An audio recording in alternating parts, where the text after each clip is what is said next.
Okay, guys, as promised, I thought I would take a time and talk a little bit about the MSX computer and why it was such a significant thing in the Japanese market. Now, first, a little piece of history. Uh, the MSX came out in 1983, I believe, the same year as the Famicom launched, and it was a big deal because uh, prior to the MSX, and unfortunately also afterwards, because it did not manage to do what it set out to do, which was to unify the Japanese computer market behind one standard. You see, back in the early days of the computing, uh, there were no widespread standard, none in the West and none in Japan either. There were a whole bunch of different computer manufacturers, and everyone just made their own 8-bit computer, the home computers as they called them. There was like one from Atari. There was the ZX Spectrum. There was the Commodore 64. So there was a whole bunch you could choose between, and while most of them, if not all of them, came with some sort of a basic programming language capability. They weren't really compatible with one another. Like programs written on one would not run on another, and so software was very fragmented. Also, hardware was not compatible between them, so it was a mess. Now, in the West, what happened was that IBM, a very trusted uh, computing monolith, decided that they wanted to get into the computer business, and they made the IBM computer, which is the forefather for the PCs that dominate today, and they chose an Intel processor as their processor of choice, and the operating system they chose. They went with a little company called Microsoft, and had them make the operating system for the computer. Now, what happened was that after the IBM came out, because it was suddenly so popular but expensive, a lot of people made hardware clones of the IBM that were compatible with the IBM but were cheaper. So it kind of became a standard. Now, the ASCII Corporation, which was behind this, was started by a Japanese guy who was also the CEO of Microsoft Japan, and he had this idea of doing kind of the similar thing. He wanted to create a standard in Japan, a computing standard, and it was going to be the MSX. So it was an open platform. Anyone who called the machine MSX could do so if it adhered to some standards. So that way, anyone who bought an MSX machine, anyone could make an MSX machine, and anyone who bought an MSX machine could be sure that the software that they bought for the MSX would work on their MSX because it was a standard. And that's why you can buy like MSX computers from so many different manufacturers. I mean, Sony made one, Panasonic, Sanyo, whole bunch of Japanese companies, and also the MSX was also sold overseas in Europe. It was kind of a moderate success. It was a huge success in Japan, of course, but it didn't really manage to focus all effort in the Japanese computing world behind one standard, because like for example Fujitsu continued with their FM machines, and NEC continued with their PC 88 and 98 series, and of course Sharp had their X68000 and the X1 that came before it. I believe it was the X1. Anyway, so the computing world of Japan remained fragmented. But before the MSX came out, because of the goal of standardizing Japan's computer industry behind one standard, a lot of people in the West were really afraid of this machine. And that was because in the 80s, Japan was a huge deal. Like in the 70s, they had skyrocketed. Their economy had skyrocketed to the second, to becoming the second largest in the world at the time. And if things were to continue, as people usually in the economy, like they always think like, oh, this is continue on this trajectory, and it's gonna continue, and then this will happen. And usually that doesn't happen. Economies tend to like taper off or crash or something like that. That's what happened with Japan. But in the 80s, they were second largest in the world, and a lot of people thought that they were gonna overtake the U.S. and become the biggest economy. Now, Japan had managed in the 70s and 80s to overtake and become a dominant force in a lot of previously American dominated fields like home electronics and cars and a bunch of other industries that were previously like in American hands had now become like dominated by the Japanese. So the Americans were shitting their pants over that. If this MSX thing is gonna take off and become a standard, maybe the Japanese are going to take over the computer world as well. And of course, that didn't happen because first of all, the MSX wasn't as big a deal as the ASCII Corporation wanted it to be, and secondly, the Japanese economy kind of crashed in the 90s, and that was that. Anyway, so that's the story behind the MSX and why it was such a big deal before it came out.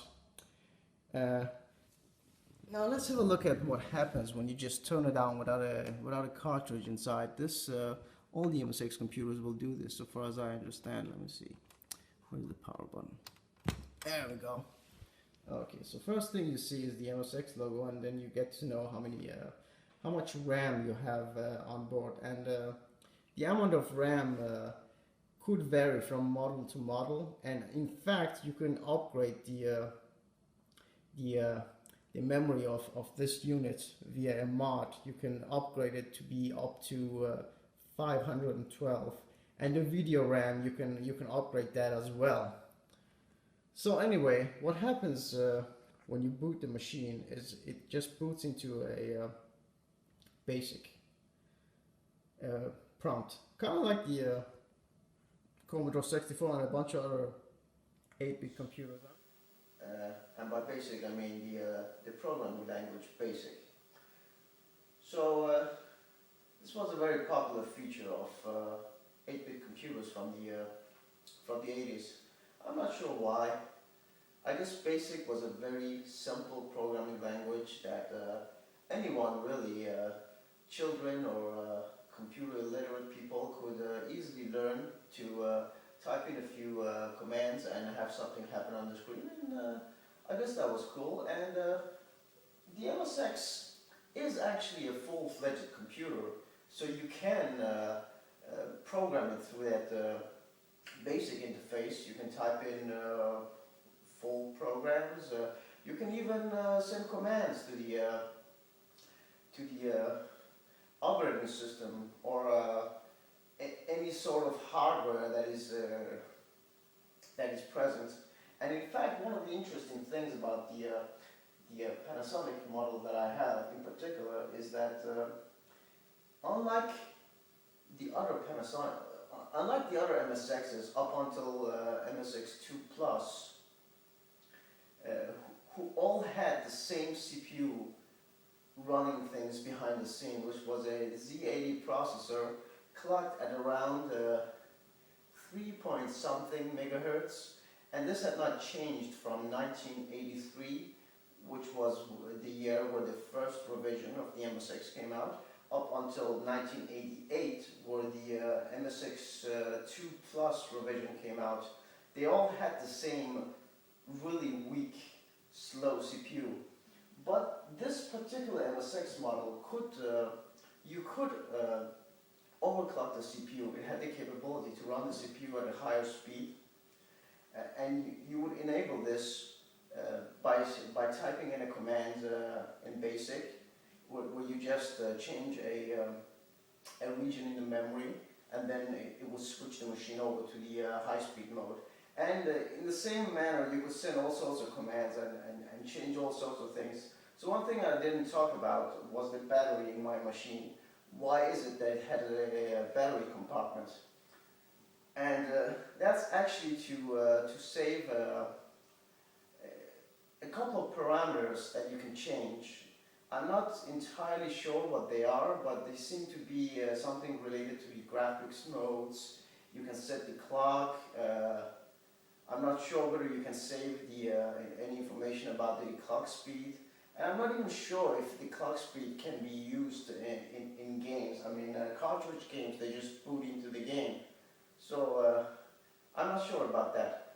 I think maybe I read somewhere where you can actually boot into BASIC and kick the clock speed up. Then you insert the cartridge and use a BASIC command to run the game, and then it will run in a higher speed mode. You would have more performance. Now, one thing that the MSX got with the last revision, which was the Turbo R, was a better CPU. It got a completely new CPU. It was backwards compatible, so it still had the old Z80 included.